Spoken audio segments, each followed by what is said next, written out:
अगर आप या आपके परिवार का कोई भी सदस्य खेती करता है तो ये खबर आपके लिए जानना बेहद जरूरी है। हिसार के चौधरी चरण सिंह हरियाणा कृषि विश्वविद्यालय ने धान के पौधों में बौनेपन के कारणों का पता लगा लिया है। फसलों में इस रोग की वजह से पिछले साल उत्पादन में कमी हुई। एचयू के वीसी प्रोफेसर बीआर कंबोज ने बताया कि यूनिवर्सिटी के वैज्ञानिकों ने धान की फसल में इन रोग के मुख्य कारण वाले वायरस की पहचान की है।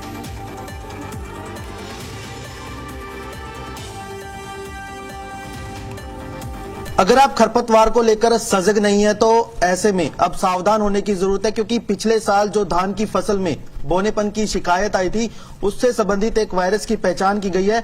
ये वायरस जो है वो विशेष तौर पर खरपतवार से ट्रैवल करता है। क्या कुछ ये पूरा मामला है, तमाम पहलुओं पर बातचीत करने के लिए हमारे साथ हिसार के चौधरी चरण सिंह हरियाणा कृषि विश्वविद्यालय के vice chancellor doctor BR Kamboj मौजूद है। उनसे बातचीत करेंगे। उनके साथ पूरी टीम भी है जिन्होंने इस पूरे वायरस को खोजने में काम किया है। बातचीत कर लेते हैं। डॉक्टर साहब, सबसे पहला सवाल यही कि क्या है ये वायरस और इसका पूरा प्रभाव किस तरह से रहता है?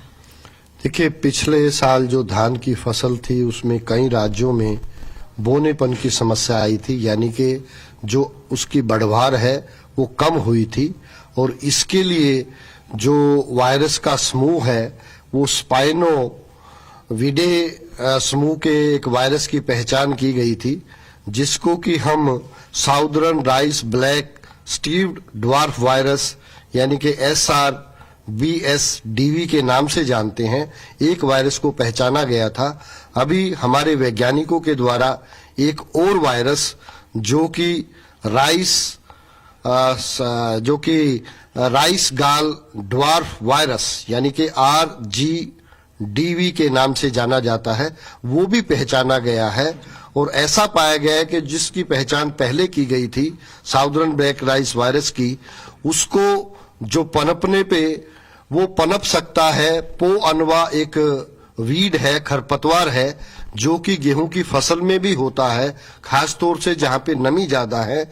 तो ऐसे वीड पे जब वो पनपता है तो निश्चित रूप से उसको प्रभावी रूप से नियंत्रित करना अति आवश्यक है, ताकि उसका संकरण जो हमारी धान की नर्सरी बोई जाएगी या आने वाली फसल में ना हो।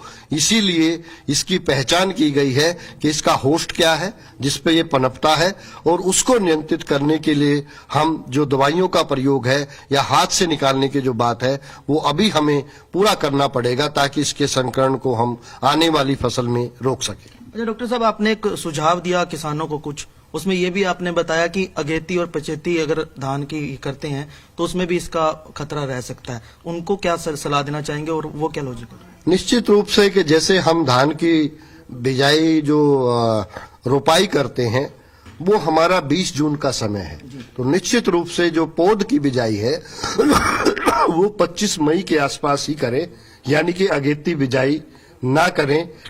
जब अगेती बिजाई जिन भी खेतों में पिछले साल पाई गई थी वहां पे इसका संक्रमण ज्यादा रहा था, और उसका कारण वही है कि जो रबी के सीजन में हमारे खरपतवार हैं वो तब तक जिंदा रहते हैं। यदि हम समय पे बिजाई करेंगे तो निश्चित रूप से इसके नियंत्रण में हमें मदद मिलेगी। शुक्रिया सर। तो ये थे प्रोफेसर बीआर कंबोज, जिन्होंने साफ तौर पर यही बताया कि जो नए वायरस की पहचान की गई है उसके निस्तारीकरण को लेकर भी यूनिवर्सिटी लगातार प्रयास रहता है। साथ ही साथ जागरूकता की इस पूरे मसले को लेकर बेहद ज्यादा जरूरत है। कैंपस से राजेंद्र कुमार के साथ रोहित कुमार, जी मीडिया हिसार।